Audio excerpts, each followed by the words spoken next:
Allah lanjutkan dari ya baniya, hai anak-anakku.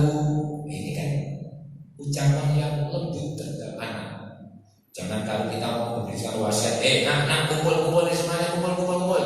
Nah, jangan seperti itu.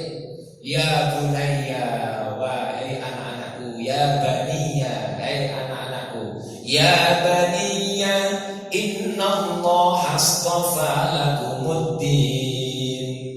Hai anak-anakku, sesungguhnya Allah Subhanahu wa ta'ala istafa, telah memilihkan bagi kalian ad-din, agama.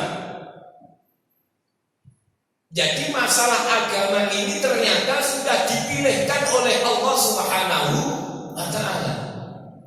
Innallaha astafa, sesungguhnya Allah memilihkan untuk kalian agama. Berarti di sini dalam kaitannya dengan masalah agama, kita tidak boleh memilih sendiri. Ikutilah yang telah dipilihkan oleh Allah Subhanahu wa ta'ala. Kita mungkin mengenal agama ya, katanya ada agama Kristen, agama Hindu, Buddha, Konghucu, agama Yahudi. Maka kita diperintahkan oleh Allah Subhanahu wa ta'ala melalui ayat ini, jangan sampai kalian memilih agama yang bukan pilihan dari Allah Subhanahu wa ta'ala. Ayatnya ini menarik sekali.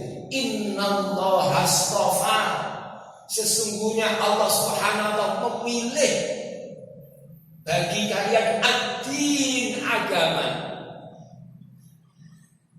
Makanya kalau sudah kaitannya dengan agama, kita tidak boleh memilih sendiri. Kita sudah dipilihkan oleh Allah Subhanahu wa ta'ala agama ini. Kalau kita memilih sendiri, ilmu kita terbatas.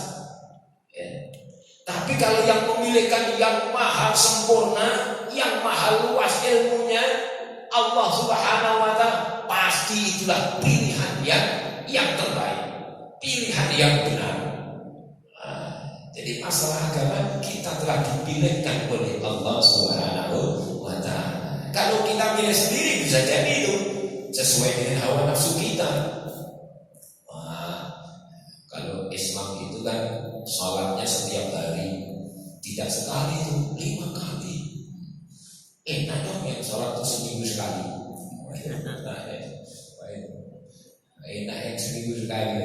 Ini namanya pilihan hawa nafsu. Maka kaitannya dengan agama, kita telah dipilihkan oleh Allah Subhanahu wa ta'ala. Kok ada orang mencari agama selain agama Islam? Dia cari dari kayaknya ini gak cocok, ini gak cocok, ini gak cocok, yang terakhir ini yang cocok ini. Ada orang yang mencari agama selain agama Islam, maka akan ditolak oleh Allah Subhanahu wa ta'ala, tidak diterima oleh Allah Subhanahu wa ta'ala. Wa may yabtaghi ghairal islami dinan falan yuqbala minhu wa huwa fil akhirati minal khasirin. Surat Ali Imran ayat yang ke-85. Dan barang siapa yang mencari agama selain Islam, falan yuqbala minhu, tidak diterima agama itu oleh Allah Subhanahu wa ta'ala, dan dia di akhirat nanti akan masuk golongan orang-orang yang rugi. Nah, ini agama yang kita ikuti adalah pilihannya Allah Subhanahu wa ta'ala. Maka Allah tegaskan lagi ayat yang sebelumnya, ayat yang ke-19, inna dina indallahil Islam. Sesungguhnya agama di sisi Allah adalah agama Islam. Agama Islam inilah agama di sisi Allah, agama yang diridhoi oleh Allah Subhanahu wa ta'ala. Islam itu wasiatnya Nabi Ibrahim, Nabi Yakub. Anak-anakku, cucuku, beragama Islamlah kalian. Karena tidak ada agama yang diridhoi Allah kecuali agama Islam. Agama para nabi-nabi, agama para rasul. Maka kalau kita ini menjadi Islam, kita beragama Islam, sebenarnya ibu bapak kita telah memperoleh